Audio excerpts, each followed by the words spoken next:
13 दिसंबर 2001 दिल्ली की सर्दी अपने पीक पर थी, लेकिन उस दिन जो होने वाला था उसने सिर्फ ठंड नहीं, पूरे देश के रगों में डर दौड़ा दिया। सुबह का वक्त था, पार्लियामेंट सेशन चल रहा था। देश के सबसे बड़े नेता, मिनिस्टर्स और लॉ मेकर्स एक ही जगह पर मौजूद थे, और बस कुछ ही मिनट बाद सब कुछ बदलने वाला था। एक वाइट एम्बेसडर कार बिल्कुल ऑफिशियल जैसे स्टिकर्स के साथ पार्लियामेंट के गेट की तरफ बढ़ रही थी। सब कुछ नॉर्मल लग रहा था, रूटीन चेकिंग, रूटीन मूवमेंट। लेकिन इस रूटीन के पीछे छुपा था एक डेडली प्लान। इंटेलिजेंस एजेंसीज को पहले से कुछ वेग वार्निंग्स मिल चुकी थी।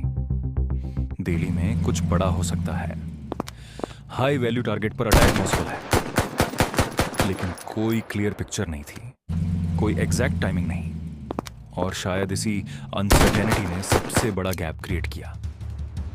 11:40 AM, जैसे ही गाड़ी पार्लियामेंट कॉम्प्लेक्स के अंदर घुसने की कोशिश करती है, सिक्योरिटी को कुछ गड़बड़ लगती है, और फिर 1 सेकंड के अंदर सब कुछ एक्सप्लोड हो जाता है।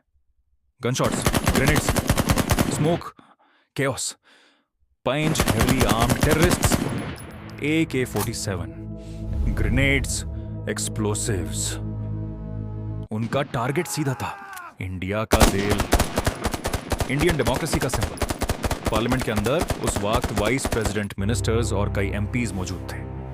अगर वो अटैकर्स थोड़ा भी आगे बढ़ जाते तो शायद इंडिया की पॉलिटिकल लीडरशिप का एक बड़ा हिस्सा एक ही दिन खत्म हो सकता था। लेकिन सवाल ये है, ये सब होने से पहले सिग्नल्स क्यों मिस हुए? दिल्ली पुलिस के पास अपनी इंटेल थी, IB के पास अपनी इनपुट्स, लेकिन कोऑर्डिनेशन फ्रैगमेंटेड था। कोई एक सेंट्रल रियल टाइम कमांड नहीं, कोई यूनिफाइड थ्रेट लेवल नहीं। ऑन ग्राउंड पर डिप्लॉयड फोर्सेस को एग्जैक्ट सीरियसनेस का अंदाजा नहीं था। एक तरफ वार्निंग्स जनरल टीशा, दूसरी तरफ सिक्योरिटी रूटीन मोड में थी। और फिर जब अटैक हुआ, सब कुछ सेकंड्स में शिफ्ट हो गया। CRPF और दिल्ली पुलिस के जवानों ने बिना सोचे समझे फ्रंट लाइन ले ली। बिना किसी बैकअप का इंतजार किए उन्होंने अटैकर्स को पार्लियामेंट बिल्डिंग के अंदर घुसने से रोका। हर गोली के साथ, हर सेकंड के साथ एक साइलेंट रेस चल रही थी, टेररिस्ट्स वर्सेस डिफेंडर्स। अगर एक भी ब्रीच होता तो हिस्ट्री अलग होती।